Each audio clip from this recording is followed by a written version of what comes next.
Hello friends, welcome to ನಂದಾಸ್ ಅಭಿರುಚಿ. ಇವತ್ತು ನಾನು ಸಿಂಪಲ್ಲಾಗಿ ಒಂದು ಬ್ರೇಕ್ಫಾಸ್ಟ್ ರೆಸಿಪಿ ಮಾಡ್ತಾ ಇದ್ದೀನಿ. ಅದೇ ರವೆ ಮಸಾಲ ಇಡ್ಲಿ. ನಾವೆಲ್ಲ ಯೂಶ್ವಲಿ ಇಡ್ಲಿ ತಿಂದೇ ಇರ್ತೀವಿ, ಆದರೆ ಈ ರೀತಿ ಮಸಾಲ ಇಡ್ಲಿ ಒಂದ್ಸಲ ಟ್ರೈ ಮಾಡಿ. ತುಂಬ ಟೇಸ್ಟಿಯಾಗಿರುತ್ತೆ ಮತ್ತು ಇದು ಇನ್ಸ್ಟಂಟಾಗಿ ಮಾಡ್ಬೋದು. ರಾತ್ರಿ ಇಡೀ ಅಕ್ಕಿ ನೆನೆಸಿ ರುಬ್ಬಿ ಮಾಡಬೇಕಾಗಿಲ್ಲ. 20 ನಿಮಿಷಗಳಲ್ಲಿ ನೀವು ಟೇಸ್ಟಿಯಾಗಿರೋ ಮಸಾಲ ಇಡ್ಲಿ ಮಾಡ್ಬೋದು. ನಾನು ಇದೇ ರೀತಿ ನನ್ನ ಚಾನಲ್ನಲ್ಲಿ ಸಿಂಪಲ್ಲಾಗಿ ಇನ್ಸ್ಟಂಟಾಗಿ ರವೆ ಇಡ್ಲಿ ಹೇಗೆ ಮಾಡೋದು ಅಂತ ವಿಡಿಯೋ ಹಾಕಿದ್ದೀನಿ. ಡಿಸ್ಕ್ರಿಪ್ಷನಲ್ಲಿ ಲಿಂಕ್ ಹಾಕಿರ್ತೀನಿ, ಹೋಗಿ ನೋಡಿ. ಬನ್ನಿ, ಇದನ್ನು ಮಾಡೋದಕ್ಕೆ ಏನೇನು ಇಂಗ್ರೀಡಿಯೆಂಟ್ಸ್ ಬೇಕು ನೋಡೋಣ. ಮೊದಲಿಗೆ 1 ಕಪ್ ಸಣ್ಣ ರವೆ ತೊಗೊಂಡಿದ್ದೀನಿ, ಉಪ್ಪಿಟ್ಟು ರವೆ. ನೀವು ಇಡ್ಲಿ ರವೆನೂ ಕೂಡ ಯೂಸ್ ಮಾಡ್ಬೋದು. ನಾನಿಲ್ಲಿ ಉಪ್ಪಿಟ್ಟು ರವೆ ಯೂಸ್ ಮಾಡ್ತಾ ಇದ್ದೀನಿ. ಆಮೇಲೆ 1 ಕಪ್ ಮೊಸರು ತೊಗೊಂಡಿದ್ದೀನಿ. ನೀವು ಯಾವ ಕಪ್ಪಲ್ಲಿ ರವೆ ತೊಗೊಂಡಿದ್ದೀರೋ ಬೇರೆ ಎಲ್ಲನೂ ಅದರ ಅಳತೆಯಲ್ಲೇ ತೊಗೋಬೇಕು. ಆಮೇಲೆ 3/4 ಕಪ್ ಆಗುವಷ್ಟು ಗಜ್ರಿನ ತುರಿದು ತೊಗೊಂಡಿದ್ದೀನಿ.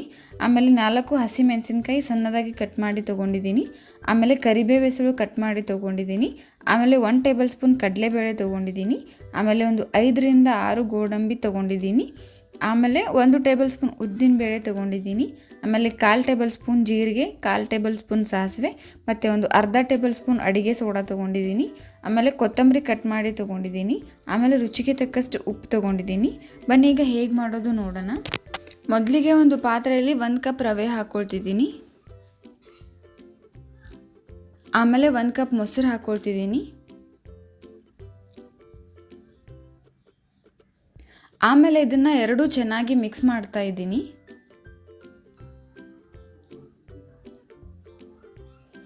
ಆಮೇಲೆ ಇದಕ್ಕೆ 1 ಕಪ್ ನೀರು ಹಾಕ್ಕೊಳ್ತಿದ್ದೀನಿ. ಇದನ್ನು ಪೂರ್ತಿಯಾಗಿ ಗಂಟು ಇಲ್ಲದೇ ಇರೋ ಹಾಗೆ ಮಿಕ್ಸ್ ಮಾಡ್ತಾ ಇದ್ದೀನಿ.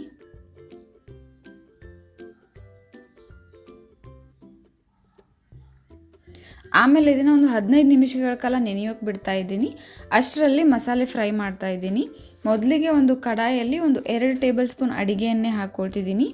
ಆಮೇಲೆ ಗೋಡಂಬಿ ಹಾಕ್ಕೊಳ್ತಿದ್ದೀನಿ. ಇದನ್ನು ಲೈಟಾಗಿ ಫ್ರೈ ಮಾಡಬೇಕು, ಲೈಟಾಗಿ ಬ್ರೌನ್ ಕಲರ್ ಬರಬೇಕು. ಆಮೇಲೆ ಇದನ್ನು ತೆಗೆದು ಸೈಡಲ್ಲಿ ಇಟ್ಕೊಂಡು ಆಮೇಲೆ ಅದೇ ಎಣ್ಣೆಗೆ ನಾನು ಜೀರಿಗೆ ಮತ್ತು ಸಾಸಿವೆ ಹಾಕ್ಕೊಳ್ತಿದ್ದೀನಿ. ಆಮೇಲೆ ಕಡಲೆಬೇಳೆ ಹಾಕ್ಕೊಳ್ತಿದ್ದೀನಿ. ಆಮೇಲೆ ಉದ್ದಿನಬೇಳೆ ಹಾಕ್ಕೊಳ್ತಿದ್ದೀನಿ. ಆಮೇಲೆ ಹಸಿಮೆಣಸಿನ್ಕಾಯಿ ಹಾಕ್ಕೊಂಡು 1 ನಿಮಿಷಗಳ ಕಾಲ ಫ್ರೈ ಮಾಡ್ತಾ ಇದ್ದೀನಿ. ಆಮೇಲೆ ಇದಕ್ಕೆ ಕಟ್ ಮಾಡಿರೋ ಕರಿಬೇವು ಹಾಕ್ತಾ ಇದ್ದೀನಿ. ಅದನ್ನು ಕೂಡ ಸ್ವಲ್ಪ ಫ್ರೈ ಮಾಡ್ತಾ ಇದ್ದೀನಿ.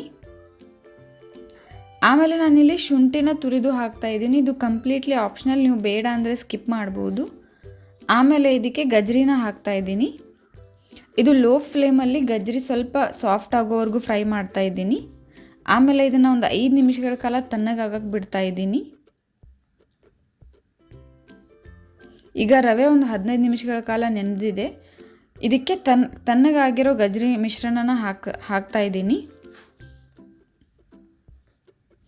ಆಮೇಲೆ ಫ್ರೈ ಮಾಡಿರೋ ಗೋಡಂಬಿ ಹಾಕ್ತಾ ಇದ್ದೀನಿ.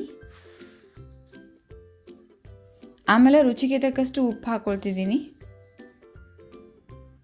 ಆಮೇಲೆ ಕಟ್ ಮಾಡಿರೋ ಕೊತ್ತಂಬರಿ ಹಾಕ್ತಾ ಇದ್ದೀನಿ. ಇದೆಲ್ಲ ಹಾಕಿ ಇದನ್ನು ಚೆನ್ನಾಗಿ ಒಂದ್ಸಲ ಮಿಕ್ಸ್ ಮಾಡ್ಕೊಳ್ತಾ ಇದ್ದೀನಿ.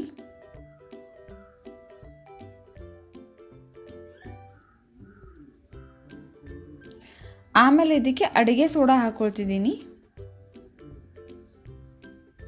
ಆಮೇಲೆ ಮತ್ತೆ ಚೆನ್ನಾಗಿ ಒಂದ್ಸಲ ಮಿಕ್ಸ್ ಮಾಡಿಕೊಂಡು ಇದಕ್ಕೆ ಅರ್ಧ ಕಪ್ ನೀರು ಹಾಕ್ಕೊಳ್ತಿದ್ದೀನಿ. ಆಮೇಲೆ ಮತ್ತೆ ಮಿಕ್ಸ್ ಮಾಡಿಕೊಂಡು ರವೆ ಮಿಶ್ರಣ ಇಡ್ಲಿ ಕನ್ಸಿಸ್ಟೆನ್ಸಿಗೆ ಬರೋವಷ್ಟು ನೀರು ಹಾಕ್ಕೊಂಡು ಮಿಕ್ಸ್ ಮಾಡ್ಕೋಬೇಕು. ಈ ರೀತಿಯಾಗಿ ಬರಬೇಕು. ಆಮೇಲೆ ಇಡ್ಲಿ ಪಾತ್ರೆಗೆ 2 ಗ್ಲಾಸ್ ನೀರು ಹಾಕ್ಕೊಳ್ತಿದ್ದೀನಿ. ಆಮೇಲೆ ಒಂದು ನಿಂಬೆ ಹಣ್ಣಿನ ಸ್ಲೈಸ್ ಹಾಕ್ಕೊಂಡು ನೀರು ಬಿಸಿ ಆಗಕ್ಕೆ ಬಿಡ್ತಾ ಇದ್ದೀನಿ. ಆಮೇಲೆ ಇಡ್ಲಿ ಪಾತ್ರೆಗೆ ಸ್ವಲ್ಪ ಎಣ್ಣೆ ಹಚ್ಕೊಳ್ತಿದ್ದೀನಿ. ಎಲ್ಲ ಪಾತ್ರೆಗೆ ಎಣ್ಣೆ ಹಚ್ಕೊಂಡು ಇದಕ್ಕೆ ರವೆ ಸ್ವಲ್ಪನೇ ಹಾಕ್ತಾ ಇದ್ದೀನಿ. ಇಡ್ಲಿ ಉಬ್ಬಿ ಬರುತ್ತೆ, ಅದಕ್ಕೆ ಸ್ವಲ್ಪನೇ ಹಾಕ್ಕೊಳ್ಬೇಕು.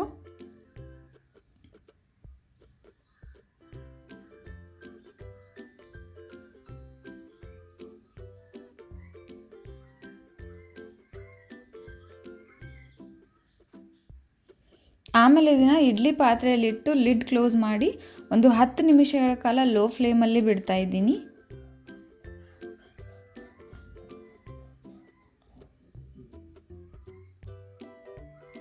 ಒಂದು 10 ನಿಮಿಷ ಆದಮೇಲೆ ಇಡ್ಲಿ ಚೆನ್ನಾಗಿ ಉಬ್ಬಿ ಬಂದಿದೆ.